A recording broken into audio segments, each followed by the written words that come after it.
Yo, what's going on, guys? So before we get into today's video, just gotta say that today's video is gonna be brought to you by Beautiful Halo, and I gotta say, if you guys want to purchase some really awesome anime merchandise, everything from Boruto / Naruto to Black Clover, My Hero Academia, Dragon Ball, click down in the description box and use my link below in order to do so. It's also a really great way to help support the channel. As a bit of an added bonus, a lot of their anime merchandise, like you saw in the video just now, is on sale right now, and there's free worldwide shipping on anything over $29. And as a quick heads up, before you order anything, make sure you check the size chart. It's very detailed and it's going to prevent you from ordering something that might not actually fit you. But with that being said, let's go ahead and jump into today's video. Most Naruto fans know that there are 5 basic chakra natures that exist in the Naruto universe: wind release, fire release, water release, and earth release. However, while every ninja in the Naruto universe does have an affinity for at least one of these chakra natures, there are some chakra natures that can only be accessed through bloodline traits, better known as Kekkei Genkai. One of these bloodline traits is Magna Release, the signature Kekkei Genkai of the Kage clan, though there are others in the Naruto world who also possess mastery over Magna Release. In today's edition of Naruto to Go, we're going to take a look at Magna Release. Now, for those of you guys who are new, Naruto to Go is a series on this channel where in 3 to 6 minutes we take a look at a Naruto lore based topic and we break it down in 3 to 6 minutes, which should be enough time for you guys to make and eat and enjoy your own bowl of instant ramen. So with that being said, let's go ahead and dive into this edition of Naruto to Go. Like stated before, Magna Release is the signature Kekkei Genkai of the Kage clan from the Hidden Sand Village. By combining Wind Release and Earth Release together, the user is able to create a new chakra nature, Magna Release. It's upon doing so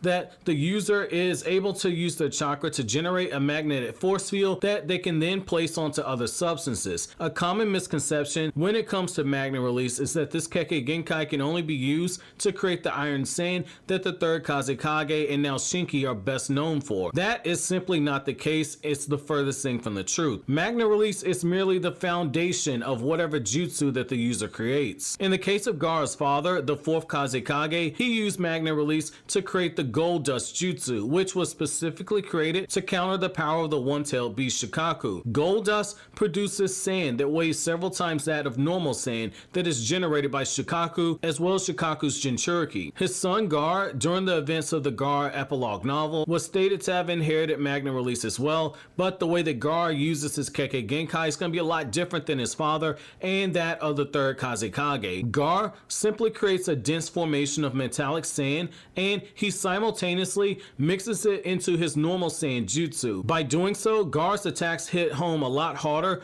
than they would have been if Gaara would have used his normal sand, and if Gaara uses the sand for defense by simultaneously mixing in this metallic sand as he's preparing to use his own sand jutsu for any type of defense. Gaara's defense is a lot stronger than it would be under normal circumstances. To put it simply, Gaara's skill when it comes to using Magna Release is really impressive, given the fact he can use it on a mere whim and use it simultaneously while using his normal attacks. And I like to compare it to something as natural as an Uchiha clan member being able to activate their Sharingan midway through the fight. Now, in the case of Naruto Uzumaki, when Naruto uses Magna Release, he directly is drawing on the chakra that Naruto's in possession of from the one-tailed beast, which Naruto is still in possession of all the Biju chakra in the Boruto era. That's something that's a huge misconception. Now, Naruto's version of the Kekkei Genkai acts as a sealing jutsu that binds the target when he strikes it, and most of the time when Naruto fuses the Kekkei Genkai, he's doing so using the Sage Mode powered Rasengan. In another rare instance of someone from outside the Hidden Sand Village